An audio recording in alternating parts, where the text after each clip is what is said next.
as a number of prosecutors. After the inauguration, the head of state met with Councillor Nabil Sadat and watched 2 documentaries narrating the history of prosecutions in Egypt. The Ministry of Interior has seized 2 more suspects involved in the Minya attacks as it continues its search operations to capture the rest of the fugitives involved. Meanwhile, His Holiness Pope Tawadros II, the Pope of Alexandria, and the Holy Apostolic See of St. Mark reaffirmed that the head of state and all concerned bodies are dealing with the Al-Karama village incident seriously.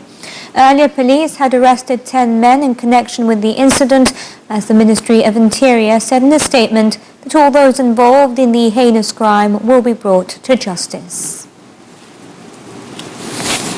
Egypt has hired a private firm to help in the hunt for the black boxes from the Egypt airplane that crashed last week en route from Paris to Cairo.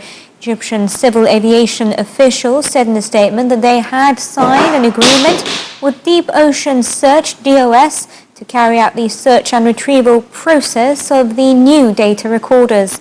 Egypt Air Flight MS-804 crashed in the Mediterranean last Thursday between the Greek island of Crete and Egypt's north coast, with 66 people aboard, including 30 Egyptians and 15 French nationals. French and Egyptian aviation officials have said it is too soon to determine what caused the disaster, although a terror attack on the Airbus A320 has not been ruled out. DOS says it can operate in depths of up to 6,000 meters and has a robot that is capable of mapping the seabed.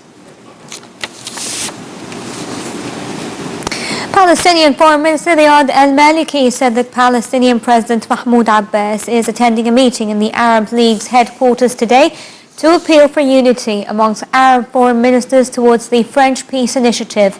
During the meeting, Abbas will review the French proposal concerning the Palestinian cause and will call on adopting a common Arab stance before the upcoming meeting in Paris. Al-Maliki stressed on the importance of coordination between Arab ministers to announce the Palestinian stance before the committee meeting. Earlier, France called on holding a meeting to discuss the Middle East crisis without the presence of either the Palestinians nor the Israelis. Grand Imam of Al-Azhar and the chairman of the Muslim Sages Council, Sheikh Ahmed al-Tayyib, called on Muslim and Arab ambassadors to rectify the image of Islam. This came during his visit to France, where he reassured that the main issue is identifying the relationship between Islam and the West through facing the accusations against Islam in Western media. Earlier, Sheikh al-Tayyib met with a number of Arab and Muslim ambassadors in Paris, pressing for the important role that they can play in spreading moderate Muslim thought across European countries, and particularly in France. The Grand Imam reviewed efforts by Egypt's top religious institution to counter terrorist ideologies through organizing training sessions for new Al-Azhar preachers, a matter which Al-Azhar believes will help nullify the justifications of brutal actions committed by these terrorists against civilians in the name of Islam. Let's head to Iraq, where forces launched an operation to recapture Fallujah, a Daesh stronghold located just west of Baghdad, where hundreds of people fled with the help of the forces. The city has been surrounded by